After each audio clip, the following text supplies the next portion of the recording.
Coucou les beauty, j'espère que vous allez bien. Cette semaine, on va parler de l'importance de la consultation cliente. Alors je sais que c'est difficile de se dire qu'on va rallonger encore plus notre rendez-vous, mais vous allez voir que de faire une consultation de 15 minutes lors de votre premier rendez-vous, ça va vous éviter bien des désagréments sur le long terme. Cette consultation, elle va vous permettre d'expliquer exactement ce qu'il en est, de bien expliquer le service à la cliente. Ça montre aussi que vous savez de quoi vous parlez, ça montre vos connaissances, vous la rassurez. Ça montre aussi que vous êtes à l'écoute et surtout, ça permet de manager ses attentes. Les raisons principales qui font que les clientes, peu importe le milieu confondu, sont mécontentes, ça va être les attentes. Bien sûr, vous pouvez avoir le fait qu'elles soient mécontentes par rapport à la tenue ou au rendu, mais lorsqu'on manage ses attentes dès le départ, vous aurez moins de problèmes sur le long terme. Alors, quoi expliquer lors de sa consultation? C'est important de lui expliquer ce en quoi consistent les extensions, surtout si c'est sa première fois. Chose toute bête, mais il faut leur expliquer qu'on pose les extensions sur les cils en eux-mêmes et pas du tout sur la peau.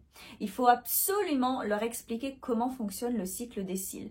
Le fait que les cils se renouvellent toutes les 6 à 8 semaines, c'est assez rapide et on s'en rend pas compte, mais on perd de 2 à 5 cils par jour et par œil. Vous leur expliquez que ça se passe en général la nuit lorsqu'on dort sur l'oreiller, donc elles s'en rendent pas forcément compte. Sauf qu'elles vont s'en rendre compte avec les extensions, vu qu'elles seront plus voyantes, surtout lorsqu'elles vont brosser. Vous leur dites que c'est normal, mais c'est pour ça qu'il faut revenir faire un remplissage. Pourquoi ? Comme vous allez avoir vos extensions qui vont pousser. Certes, au bout de 2-3 semaines, elles vont peut-être avoir des extensions encore sur leurs cils, mais l'extension, elle va être soit trop longue, soit trop lourde, et surtout, vous allez avoir les cils qui vont commencer à s'emmêler.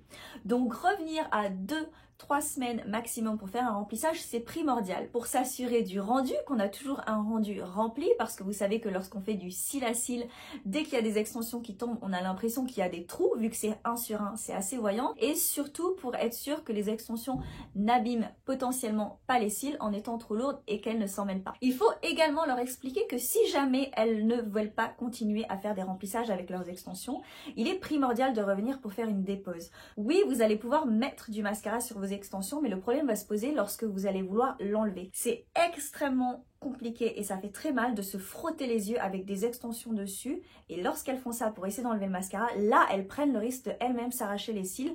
J'en viens à mon prochain point qui est de leur expliquer de ne pas du tout mettre de mascara sur les extensions. Même maintenant, je sais que vous avez des marques qui vous font des mascaras que vous pouvez mettre sur les extensions, mais je le recommande pas du tout parce que même si c'est un mascara à base d'eau, il va quand même falloir venir frotter et vous prenez potentiellement le même risque. Il faut également leur expliquer qu'il y a très peu de gens qui sont allergiques à la colle, mais ça peut arriver. Si elles font une allergie, ça sera une allergie au cyanoacrylate, qui est l'ingrédient principal dans la colle. Peu importe la marque que vous allez utiliser, il y aura du cyanoacrylate dedans. Au niveau de l'entretien, il faut lui expliquer que c'est important de brosser ses extensions matin et ou soir, et il faut absolument les brosser du dessus les beauty. C'est pas du tout comme un mascara, c'est l'inverse. Il faut en fait les brosser du dessus comme ceci, c'est la seule chose qui va permettre de les démêler, surtout avec le cil à cil. Lorsque vous les brossez par dessous comme ça, vous prenez plus le risque, vous voyez, d'avoir des extensions qui dépassent des unes des autres. Il faut éviter de se frotter les cils directement et de dormir les yeux dans l'oreiller, parce que au plus on va se frotter, au plus ça va affecter la tenue de la colle et au plus vous prenez le risque potentiellement de vous arracher vous-même les cils. Il faut absolument leur expliquer qu'elles doivent faire un shampoing de cils tous les jours, de la même manière qu'on se douche tous les jours, de la même manière qu'on se lave le visage tous les jours. Il faut absolument se nettoyer les cils. Ce qui se passe, c'est que comme vous pouvez pas frotter directement les cils comme vous le faisiez si jamais vous n'avez pas d'extension,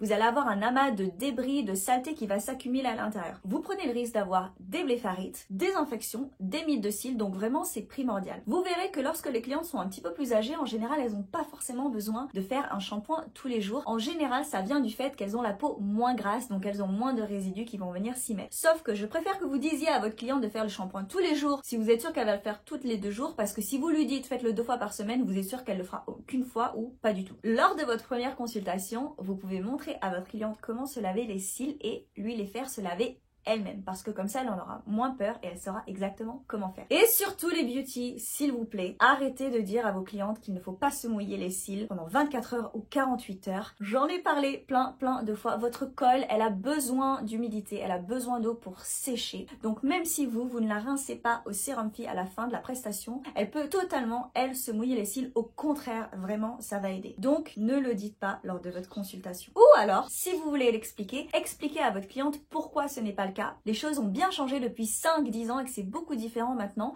Et ça montre d'ailleurs que vous êtes au goût du jour et que vous en sachez un peu plus sur les extensions que d'autres techniciennes. Lors de ma consultation, j'expliquerai également à ma cliente le mapping et quelle pose faire sur elle. Maintenant, je sais que c'est extrêmement compliqué quand on commence de savoir quel mapping faire. Donc ça, c'est quelque chose que vous pouvez passer si jamais vous n'êtes pas à l'aise. Alors, ce qui est aussi primordial pour vous, les beauty, lorsque vous faites cette consultation, c'est d'avoir une petite fiche à lui faire remplir.